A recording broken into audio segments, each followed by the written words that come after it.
Um,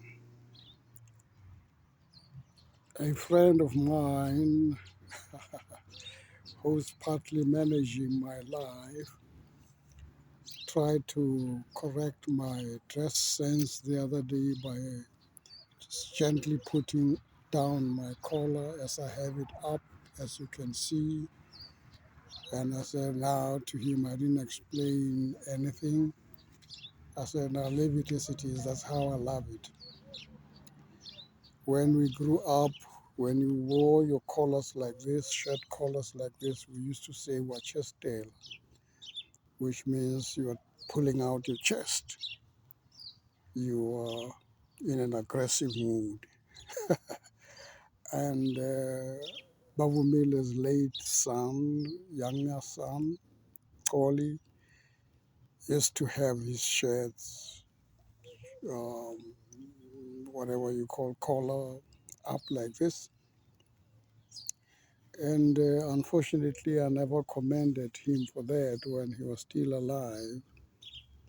But now I take the honor of paying tribute to him because he died soon after his father's passing. Very tragic for the family.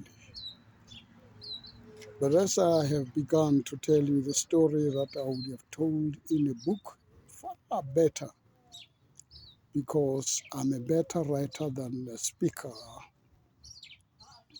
or even perhaps there should not be any comparison between the two.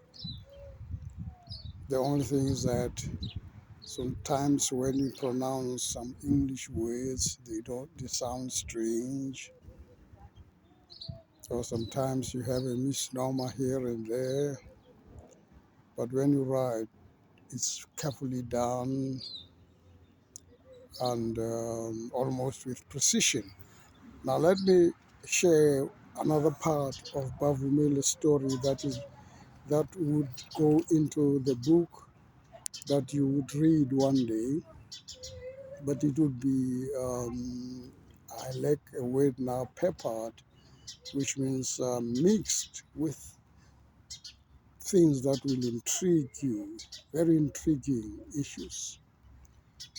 One of them is that whilst we were in Uganda to fetch Bavumile's body, we were with Tom Mboya, who had recently become a friend of Bavumile. And just before we left Uganda, Tom Mboya got a call from Advocate then, Seth Ntai, who was once at ANC top honcho, was MEC in Limpopo, in the then Limpopo. What do they call the province now? It's still Limpopo. It's okay. And Ntai warned him that, listen, tell those folk that when they land in Pretoria, they must not alert any government official, even the one who's with them, that the corpse should go to AFBOB in Pretoria for another autopsy, because Seth had already known that there was an assassination plan against Bavumile. And Bavumile had seen both Seth and I but separately, 7 days before he died. And he had given Seth a lot of information about how he was scared already in Uganda, how some officials are giving him bad looks and so on. Now, let me tell you, Tom advised us, and we remained quiet about it until we reached I think it was still called Jan Smuts Airport or Johannesburg Airport now. When we got there, out there, the unmarked AFBOB hearses were there waiting. And as we went with the entourage that was with us to Bavumile's house, it turned to Pretoria. And indeed, an autopsy was done that revealed what Seth had suspected, and even more, that Bavumile was poisoned, and also that his internal body parts that will only be described in a book by the time I write were harvested from his body. When I got this report from Seth Ntai, the second autopsy, remember that Natim Tetwa never had a second autopsy. He was candled in his coffin. The body was candled in his coffin, just like Princess Diane's body was candled. Not even her young sons then were allowed to see her body. That is the filth of this thing called diplomatic immunity. And the world over must now fight this diplomatic immunity that kill people with extra license for judiciary or for political executions. And when the autopsy report came out, I went to Pretoria to the pathologists to go and look at it. And I met a Professor Blumenthal who looked at the report and was shocked that the body parts, the internal Bavumile body parts, were harvested by the Ugandan government, Museveni's government, that had bought a very expensive coffin for Bavumile in order to bluff us, and had been very artfully gracious to us whilst we were in Uganda.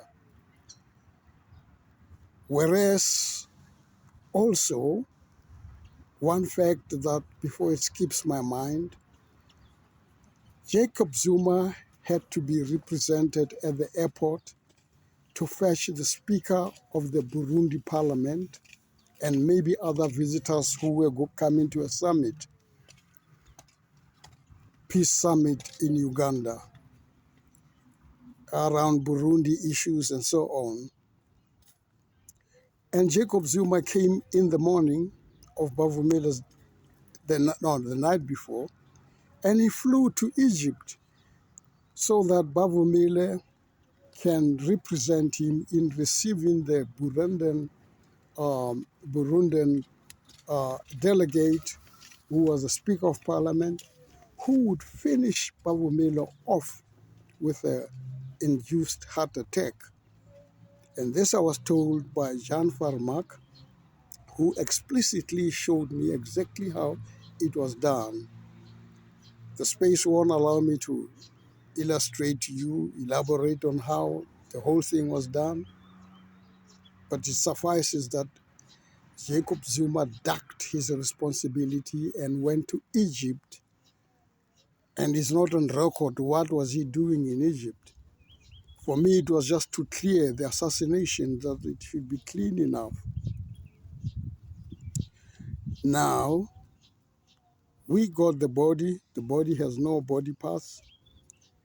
The pathologist who did it also visited his office after Blumenthal had taken me through the paces in his absence, in the other one's absence. And for the time when I went to see the other one who actually performed the pathology, he brushed me off, said, "I can't talk with you," in a very rough way. When I went to Seth Ntai with all this report, he was also unfortunately aloof to me. The very man who had given me a note at Bavumile's funeral, coming from Tom Mboya's hand again to say, "I know a lot about how Bavumile died. I will fight the battle to the end." Now, I had read that openly, and I think ANC operatives and Be Conscious had gone to certain times and said, get out of it.